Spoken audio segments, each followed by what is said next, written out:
కాంగ్రెస్ 6 గ్యారంటీల హామీలు ఇచ్చి ప్రజలను మోసం చేసిందని కరీంనగర్ బీజేపీ ఎంపీ అభ్యర్థి బండి సంజయ్ అన్నారు. 6 గ్యారంటీల అమలుకు ప్రశ్నించేది, కొట్లాడేది తానే అని అన్నారు. హుస్నాబాద్ స్ట్రీట్ కార్నర్ మీటింగ్ లో పాల్గొన్న బండి సంజయ్ కాంగ్రెస్ బీఆర్ఎస్లపై నిప్పులు చెరిగారు.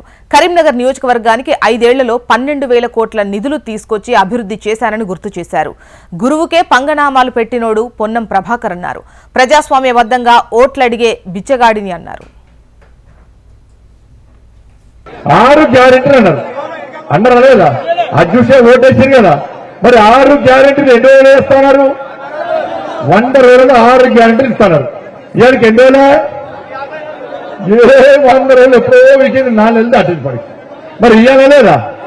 ఇవాళ నేను అది అడుగుతుంటే దాన్ని పక్క పెట్టి బండి సంజయ్ నేట బిచ్చగానట, ఓట్లు అడిగితే బిచ్చగానట. నేను బిచ్చగాని, మరి నేను బిచ్చగాని కాబట్టి ఇవాళ ఉత్సవానికి వచ్చి నేను పోటీ చేస్తున్నా అంటే అక్క నాకు ఓటేనన్నా అన్న, దయచేసి ప్రజాస్వామ్యబద్ధంగా ఓటేనంటున్నా. నేను ఓట్లు అడుకుంటా, నువ్వు కోటేశ్వరు కానీ ఓట్లు కొనుక్కుంటాను. నువ్వు ఓట్లు కొనుక్కుంటారు, నేను అనుకుంటా బిచ్చగానే. నువ్వు కోటేశ్వరులే, మీరు కాంగ్రెస్ వాళ్ళు కోటేశ్వరులే. ఇలా 100 కోట్లు ఖర్చు పెట్టి గెలవాలనుకుంటున్నారు అక్క వాళ్ళు. కానీ 100 కేసులు మీకోసం నేను వేసుకున్నా. వాళ్ళు 100 కోట్లు ఖర్చు పెట్టి గెలిచి 1000 కోట్లు సంపాదించాలనుకుంటున్నారు. నేను గెలిపించాక 100 కేసులు కాదు, 1000 కేసులు మీకోసం వేసుకోవడానికి నేను సిద్ధమైన. ఎంతమంది మహిళల అకౌంట్ లో 2,500 రూపాయలు వచ్చేప్పుడు వేసిర్రా అక్క? ఎవరికైనా 2,500 రూపాయలు వేసిర్రా? మీరు కాంగ్రెస్ పార్టీకి ఓట్లు వేసిరు కదా.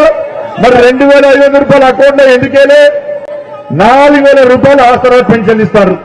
మొన్న ఊరికైనా ఎలుకతుర్తి ఓచక ముస్లాం వచ్చింది. బాబుని మరి బండి సంజయ్ అంటే బండి సంజయ్ అన్నారు. నేను మీకు ఓటేక కాంగ్రెస్ పార్టీకి ఓటేసిన.